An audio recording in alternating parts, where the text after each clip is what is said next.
Hey 4xe fans, with the new 68C recall that is coming along, the advice that is already listed on the initial communication that went to the dealerships is that we park our 4xes outside away from structures and we don't charge them. Now, for people who've been involved with the 4xe from the beginning, that may sound very familiar because we've been through this before with previous recalls. And here we are again. That's enough to complain about. But if you're not charging, of course, you're going to be operating in hybrid mode all the time. And I just want to address some questions that are going to come out of that for people who haven't been through this before. The one question will be, well, should I use eSave all the time? Partially because of the misunderstanding that eSave is a gas mode, and there is no gas mode in the 4xe. That's kind of a bit of a thing that gets said a lot, and some people believe it, and that's just not the way the system works. And you can see this for yourself if you go to your eHybrid page. I'm pointing down because you're right above my Uconnect screen. If you go to your eHybrid page in your Uconnect and look at the power flow, you can see when the system is using the gas engine versus the electric motor. And you can see that all in the power flow. You can see the engine kilowatts and the battery kilowatt. You can see everything that's happening. And you can see there's never a time when that gas engine's running by itself and providing propulsion by itself without the assistance of the electric motor generators.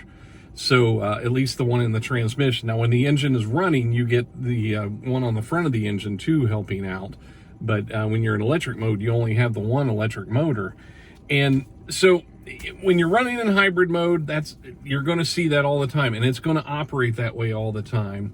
There is no way, under normal operation, there is no way to get the vehicle to run on the gas engine alone. And you might be wondering, well, what's the point of not charging then if that's the thing they're asking me to do? What's the point? Why would I do that? Well, fires tend to happen in Jeeps that are charged more. The higher the charge, the more of the risk of an issue there is because of cell balancing and thermal runaway and all that kind of stuff. There's good reasons why they say not to charge it. The other thing that might very well happen during this period is you might enter into fuel oil refresh mode. This happened the last two recalls. It seems like it always happens when it's getting colder out in North America. And people go into fuel oil refresh mode.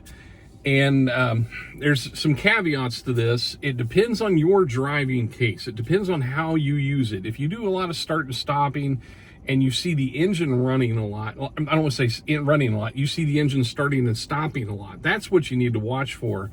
And you may go into fuel oil refresh mode. And if you're not charging, it really doesn't matter if you're in fuel oil refresh mode because the engine's going to be running anyway if you're not charging. And all that fuel oil refresh mode does is make your engine run. One thing you can do to keep that engine from starting and stopping a lot, if your daily commute is going to create that scenario where you've got 8, 10, 12 engine starts and stops, you can pull your shifter over to the left and shift manually. Now, in the Grand Cherokee 4xe, I think it's called sport mode, and it keeps the engine running but doesn't charge and you don't have to put it in eSave. I think that's what it's called.